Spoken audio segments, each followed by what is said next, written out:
إن الله وملائكته يصلون على النبي يا أيها الذين آمنوا صلوا عليه وسلموا تسليما. میرے محترم ساتھی، امت مسلمہ کے غیر مسلمان اس کو بھائی اور بزرگوں،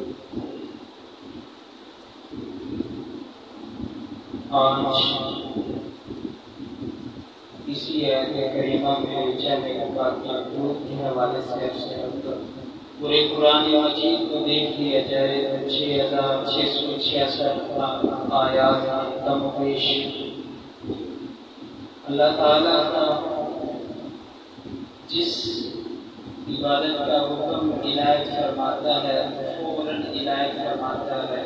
نماز کے بارے میں فرماتا ہے اقیموا الصلاۃ، حکم. زکوٰۃ کے بارے میں اللہ تعالیٰ ارشاد فرماتا ہے وآتوا الزکاۃ، حکم. روزے کے بارے میں اللہ تعالیٰ نے اتنی کچھ تمہید رکھی ہے کہ کتب علیکم الصیام کما کتب علی الذین من قبلکم، ایمان والوں ان سے پہلے بھی لوگوں کے اوپر میں نے روزے فرض کیے ہیں. صرف یہ نہیں کہ صرف تمہارے اوپر یہ روزے فرض ہیں، لیکن جب درود شریف کی باری آتی ہے تو اللہ تعالیٰ اپنی اس ترتیب کو بدل کر کچھ یوں ہمیں سمجھانے کی بات کرتے ہیں. فرماتے ہیں یا ایھا الذین ان اللہ وملائکتہ یصلون، کہ درود ایک ایسا عمل ہے کہ وہ اللہ رب العزت اور فرشتے بھی وہ عمل کرتے ہیں. یا ایھا الذین آمنوا، اے ایمان والو، صلوا علیہ وسلموا تسلیما، تم بھی درود پڑھو اور سلام پڑھو رسول اللہ صلی اللہ علیہ وسلم. اب یہاں پہ تین باتیں اصل ہیں. ایک بات کہ درود شریف ایک ایسا عمل ہے، اس سے پہلے ہمیں حکم دینے سے پہلے اللہ رب العزت نے تمہید کے طور پہ فرمایا کہ اتنی اہمیت کے حامل ہے کہ میں اللہ خود وہ کرتا ہوں. پھر فرمایا وہ ملائکتہ، اتنی اہمیت کا حامل عمل ہے کہ صرف زمین والے نہیں بلکہ عرش والے، آسمان والے، تمام مخلوقات، فرشتے بھی درود پڑھتے ہیں. تو تم بھی اس درود کو پڑھو رسول اللہ صلی اللہ علیہ وسلم. اب میں بغیر تمہید کی اس آیت کریمہ کی طرف آنا چاہتا ہوں کہ درود شریف اللہ کیسے پڑھتا ہے، فرشتے کیسے پڑھتے ہیں، ہمارا کیا عمل. میں بار بار اس آیت کریمہ میں عمل کا ذکر کر رہا ہوں کہ اللہ تعالیٰ یہ عمل کرتا ہے. کیا عبادت ہمارے لیے یہ درود شریف ہے، لیکن اللہ کے حق میں یہ عبادت نہیں ہے. عبادت سے عبد نکلا ہے اور بندے میں عاجزی ہوتی ہے. عبادت کی مزاج میں عاجزی ہوتی ہے. ہم اللہ کے سامنے کھڑے ہوتے ہیں تو ہم عاجزی کا اظہار کرتے ہیں. اللہ تعالیٰ عجز سے پاک ہے. اس وجہ سے بار بار بعض کیونکہ علماء کہتے ہیں کہ اللہ تعالیٰ کی عبادت کرتا ہے. نہیں، عمل کا لفظ میں بار بار استعمال کر رہا ہوں کہ اللہ تعالیٰ یہ عمل کرتا ہے. کون سا عمل اور اللہ تعالیٰ کیسے درود شریف بھیجتا ہے؟ بخاری شریف آپ اٹھائیے تو اس میں حدیث پاک میں تفصیلاً یہ بات ذکر ہے کہ جب اللہ رب العزت بندہ جب درود پڑھتا ہے تو درود آسمانوں پہ جاتا ہے تو اللہ رب العزت محبوب پر درود کیسے پڑھتا ہے، یہ عمل کیسے کرتا ہے. بخاری شریف میں اس کی تشریح موجود ہے کہ ثنى النبی علی الملائکہ، کہ اللہ رب العزت اپنے محبوب کی صفات اور اچھائیوں کو فرشتوں کے سامنے ذکر فرماتا ہے. یہی اللہ کا درود. اور فرشتوں کا درود وہ یہی ہے کہ اللہ ان کے درجات کو بلند فرمائیے. اللہ تعالیٰ اپنے حبیب کے درجات کو بلند فرمائیے، ہمارے پیارے آقا صلی اللہ علیہ وسلم کے درجات کو بلند فرمائیے. اور جب ہماری باری آتی ہے درود شریف تو ہمارے حق میں یہ عبادت ہے، ہم درود شریف پڑھتے ہیں۔ درود شریف کے حوالے سے جب یہ آیت کریمہ نازل ہوئی، ان اللہ و ملائکتہ یصلون علی النبی یا ایھا الذین آمنوا صلوا علیہ وسلموا تسلیما، اس میں دو حکم دیے گئے، صلو درود پڑھو، وسلموا سلام پڑھو، دو حکم دیے گئے۔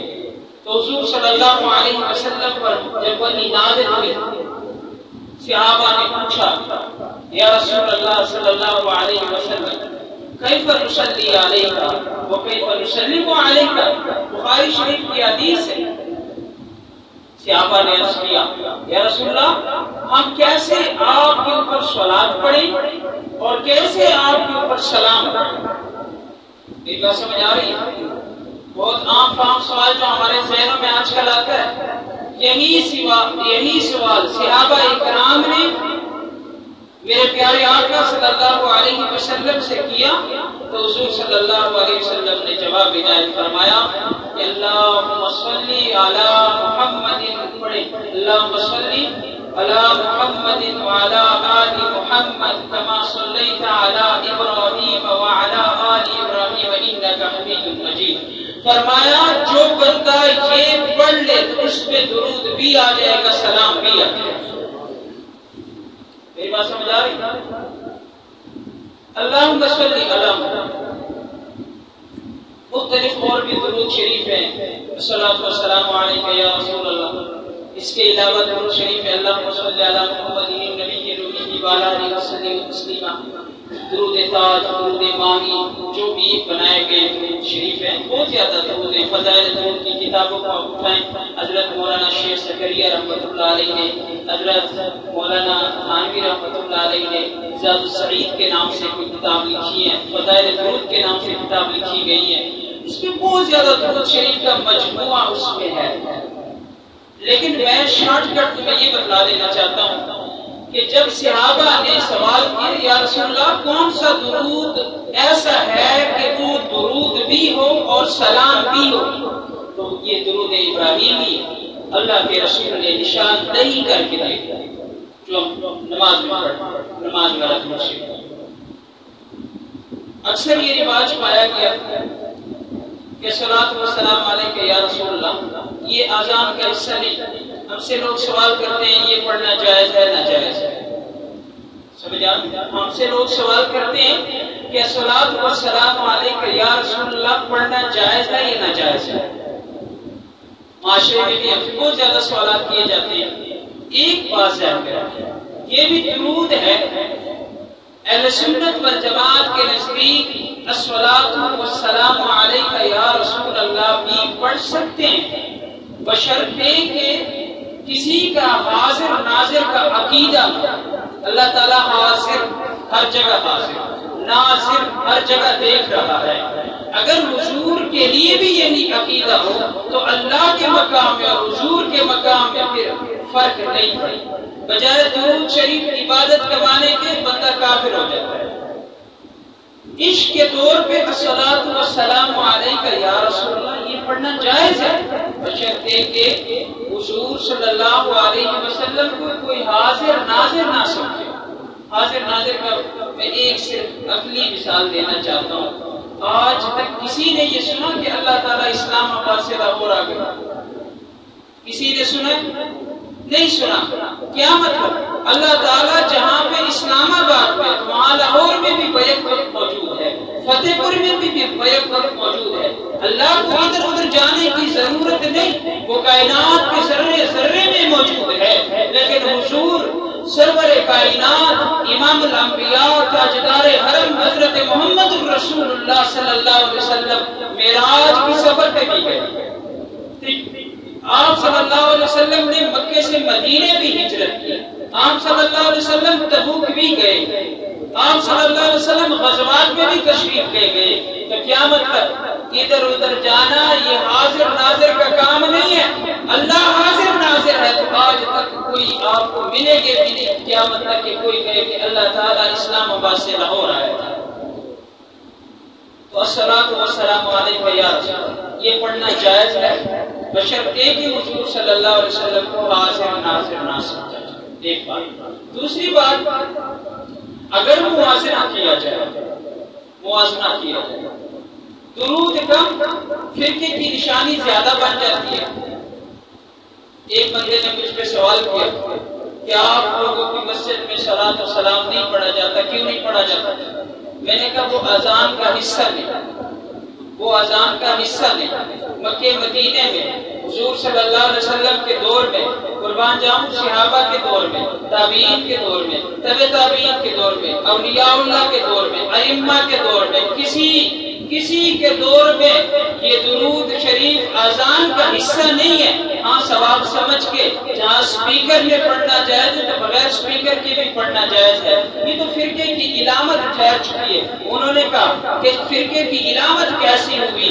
صلاۃ سلام پڑھنا تو ثواب کا کام ہے، تو آپ سپیکر میں پڑھیں نا، تمام لوگ سن لیں گے تو ثواب ہوگا۔ میں نے کہا جناب علی اگر آپ میری بات سے متفق نہیں تو آپ اپنی مسجد میں بغیر صلاۃ و سلام کے اذان 3-4 مرتبہ دو۔ اگر آپ کے اوپر فتویٰ نہ لگا کہ یہ بات ہے پھر آ کے مجھے یہ فرقے کی علامت ٹھہر چکی ہے۔ لہذا فرقے کے مابرا عبادت کا ذہن بنانا چاہیے، صلاۃ و سلام پڑھنا چاہیے، لیکن صلاۃ و سلام ہمارا اپنا بنایا ہوا ہے۔ قربان جاؤں امام الانبیاء سے، انہوں نے جو بتایا وہ درود سب سے افضل ہے، اور علماء کا متفقہ فیصلہ بھی یہی ہے کہ درود ابراہیمی تمام درودوں میں افضل ہے۔ میں تفصیل میں نہیں جانا چاہتا۔ ابن ابی دنیا علامہ نمیر میں الاعلام اور التذکرہ میں علامہ جلال الدین سیوطی رحمۃ اللہ علیہ بہت بڑے علماء گزرے، فرمایا کل قیامت کے دن حضرت آدم علیہ السلام کا بہت بڑا لمبا قد ہوگا، وعلیہ ثوبان اخضران، اس کے اوپر 2 سبز کپڑے ہوں گے۔ یہ لمبا قد اس وجہ سے ہوگا تاکہ تمام مخلوق پر حضرت آدم علیہ السلام جد امجد کی نظر ہو، کہ کوئی ایسا نہ ہو کہ وہ جہنم کی طرف کوئی فرشتے اٹھا کر لے جائے۔ لمبا قد مثل کھجور کے ہوگا، تمام اعمال تولنے والی جگہوں پہ نظر ہوگی۔ تو میں مختصر کرنے چلا ہوں، ایک بندے کو فرشتے پکڑ کر جہنم کی طرف گھسیٹیں گے، حضرت آدم علیہ السلام کی نظر وہاں پہ پڑے گی تو حضرت آدم علیہ السلام آواز دے گا، یا احمد ہمارے اور تمہارے پیارے آقا صلی اللہ علیہ وسلم کا نام اس میں گرامی ہے، تو یا احمد تیرے امتی کو فرشتے گھسیٹ کے جہنم کی طرف لے جا رہے ہیں۔ حضور صلی اللہ علیہ وسلم کا فرمان ہے، قل فاشد المیزرا، میں اپنے تہبند کو باندھ لوں گا، واسرع فی اسر الملائکہ، میں فرشتوں کے نشانات پہ تیزی سے چلوں گا اس امتی کو بچانے کے لیے۔ جب وہاں پہ پیچھے چلوں گا مجھے دکھائی دیں گے کہ فرشتے اس امتی کو لے کے جا رہے ہیں، میں آواز دوں گا یا رسول ربی قفو، اے رب کے فرشتوں، اے میرے رب کے فرشتے رکو، میری بات سنو، لیکن وہ نہیں رکیں گے۔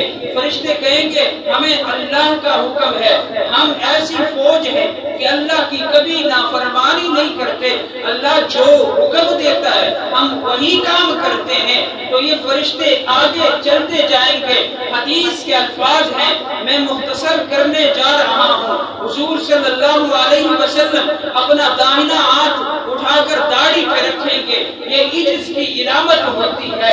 اللہ کو کہے گا، اے اللہ آپ نے تو مجھے کہا تھا کہ اس وقت تک میں تیرے وعدوں کو پورا کروں گا، تیری بات کو مانوں گا جب تک آپ خوش نہ ہو جائے۔ وَلَسَوْفَ يُعْطِيكَ رَبُّكَ فَتَرْضَىٰ، یا ربی قد وعدتنی، آپ نے تو مجھ سے وعدہ کیا تھا، اور میرا امتی جہنم کی طرف گھسیٹا جا رہا ہے، رب کی طرف سے حکم ہوگا ردو هذا العبد الى المقام، اے فرشتوں رکو، اس بندے کو واپس میزان عدل کی طرف لے آؤ۔ چنانچہ اسی بندے کو واپس میزان عدل کی طرف لایا جائے گا۔ جب وہاں پر پہنچے گا تو حضور صلی اللہ علیہ وسلم قربان جاؤں رحمت للعالمین سے ایک ٹکڑا کاغذ کا اٹھائے گا، ایک ٹکڑا کاغذ کا اٹھائے گا، اٹھا کر بسم اللہ پڑھے گا، بسم اللہ، یہ الفاظ حدیث میں ہے، بسم اللہ پڑھ کے اسی ٹکڑے کو نیکیاں والے پلڑے میں ڈالے گا۔ ڈالنے کی دیر ہوگی کہ نیکیاں والا پلڑا نیچے جھک جائے گا اور پہاڑ، مصر پہاڑ کے بڑے بڑے گناہ اوپر آ جائیں گے، ہلکے پڑ جائیں گے۔ جب فرشتے دیکھیں گے فَيُنَادِي الْمُنَادِي سُعِدَ جَدُّ، مبارک مبارک، یہ تو کامیاب ہو گیا اور اس کا دادا بھی کامیاب ہو گیا۔ انطلقوا الی الجنہ، انطلقوا بہ الی الجنہ، رب کی طرف سے حکم ہوگا فرشتوں ابھی اسے جنت کی طرف لے جاؤ۔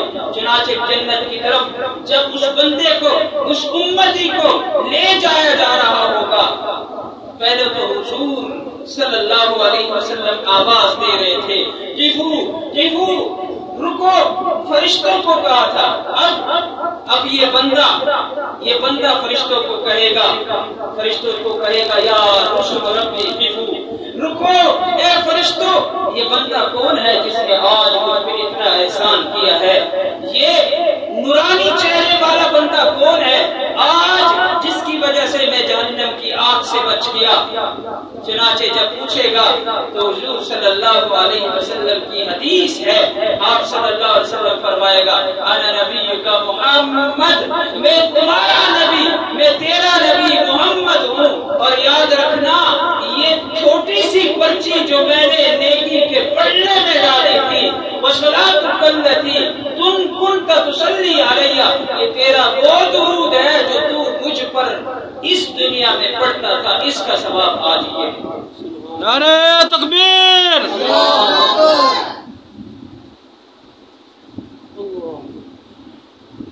تو میں عرض کر رہا ہوں درود شریف کو عبادت سمجھ کے زیادہ سے زیادہ محنت کرنی چاہیے۔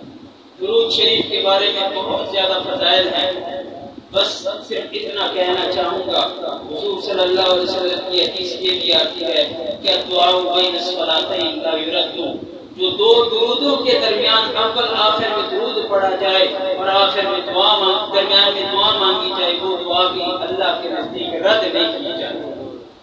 من نسی صلاۃ علیہ نسی طریق الجنہ، فرمایا حضور صلی اللہ علیہ وسلم نے جو بندہ درود کو بھول گیا، مجھ کے اوپر درود کو پڑھنا بھول گیا، وہ جنت کا راستہ بنا گیا۔ لہذا اپنے معمول میں یہ درود شریف کا ورد رکھے، صبح و شام 100 مرتبہ درود شریف پڑھیں۔ اگر کسی کے پاس ٹائم زیادہ ہے تو اللہم صلی علی محمد وعلی آل محمد درود ابراہیمی کا ورد رکھیں۔ اگر کسی کے پاس ٹائم نہیں ہے، مصروفیت ہے، تو کم از کم صلی اللہ علیہ وسلم یہ مختصر سا درود ہے، اس کو آپ اس کا ورد جاری رکھیں تو 3 منٹ میں 100 کی تعداد پوری ہو جائے گی، جو صلی اللہ علیہ وسلم کا فرمان ہے من صلی علیہ صلاۃ واحدۃ صلی اللہ علیہ عشرہ، جو بھی بندہ ایک مرتبہ من صلی علیہ، جو بھی ایک مرتبہ میرے اوپر درود پڑے گا تو اللہ تعالیٰ 10 رحمتوں کا نزول اس کے اوپر فرمائے گا۔ دوسری روایت میں ہے 10 درجات بلند ہوں گے، خطا معاف ہوں گے۔ بہرحال درود شریف کا ورد جاری رکھنا چاہیے۔ اللہ تعالیٰ ان باتوں پر عمل کرنے کی توفیق عنایت فرمائے، سنتے ادا فرمائے۔